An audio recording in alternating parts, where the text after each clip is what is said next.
Welcome to the Explainer. So let's talk about starch. It's in rice, bread, potatoes. It's a staple food for literally billions of people around the globe.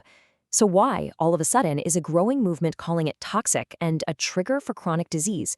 What is really going on here? Okay, so here's our game plan to figure this out. We're going to start with the case against starch.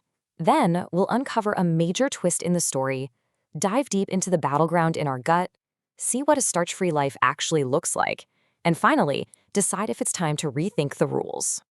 All right, first up, the war on starch. Let's get right into the clinical accusations. How did these everyday foods suddenly get put on trial in some of the top health circles? And this isn't just about weight loss, not by a long shot. For people dealing with some really serious health conditions, the idea of avoiding starch isn't just a diet trend. It's a full-on therapeutic strategy they believe can manage their symptoms. Okay, so the first big claim comes from research into a condition called ankylosing spondylitis. It's a really painful inflammatory arthritis that affects the spine. The theory goes something like this. A specific gut bug, Klebsiella, loves to munch on starch. In some people who have a certain gene, their immune system sees this bug and attacks it. But, and here's the crazy part, due to something called molecular mimicry, the immune system gets confused and might start attacking the body's own tissues in the spine too. A case of mistaken identity. Then you have the argument from the world of inflammatory bowel disease, like Crohn's and colitis. A diet called the specific carbohydrate diet, or SCD, works on the idea that our bodies aren't great at digesting complex starches, so these undigested bits travel down the gut and become a feast for harmful microbes. Those microbes then throw a party and produce all these inflammatory byproducts, which just keeps a nasty cycle of damage and inflammation going. Okay, so it seems simple, right? Starch equals bad. But, well, it's not that easy. The plot thickens because it turns out starch isn't just one single bad guy. This is absolutely crucial to understand. Not all starches are created equal. On one side, you've got your rapidly digested starches. Think processed snacks and refined grains. They hit your system fast and pretty much act like a sugar rush. But on the other side, you have this fascinating stuff called resistant starch. It earns its name because it resists digestion and behaves way more like a healthy fiber. So what makes resistant starch so special?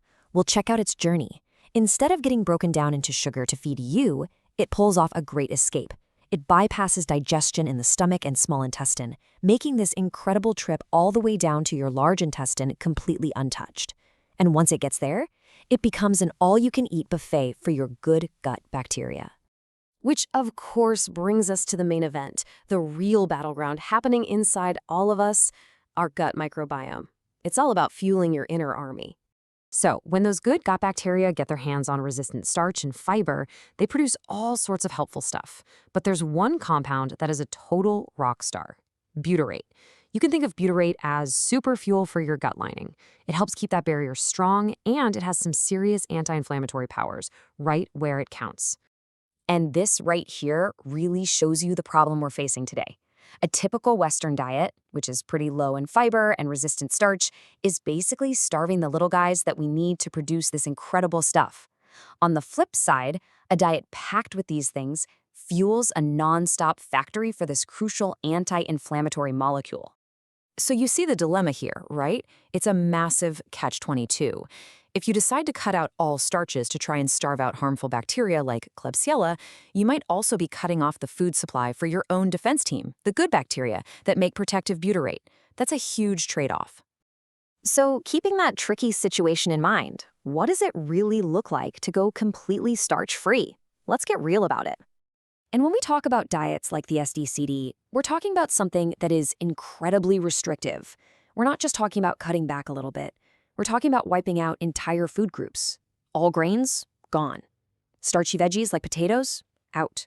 It is a massive lifestyle change. Just how big of a commitment is it?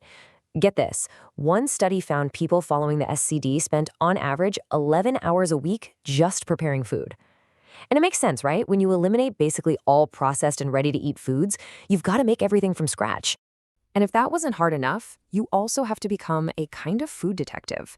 You have to hunt for hidden starches, like an ingredient called maltodextrin. It's everywhere.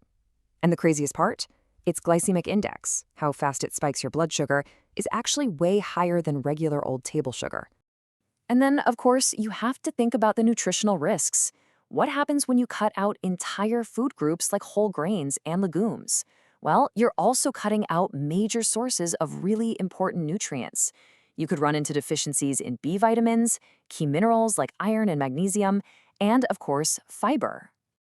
Okay, so after looking at all these conflicting pieces of the puzzle, we've arrived at our final section. It's time to try and make sense of it all and rethink the rules. Here's the first big conclusion. Context is absolutely everything. For some people who are battling very specific health conditions where gut bacteria might be driving the problem, a really strict low-starch diet can be a powerful tool, like taking the fuel away from the fire. But, and this is so important, it should always be done with medical guidance. However, and this is a big however, for most of us in the general population, the math looks totally different.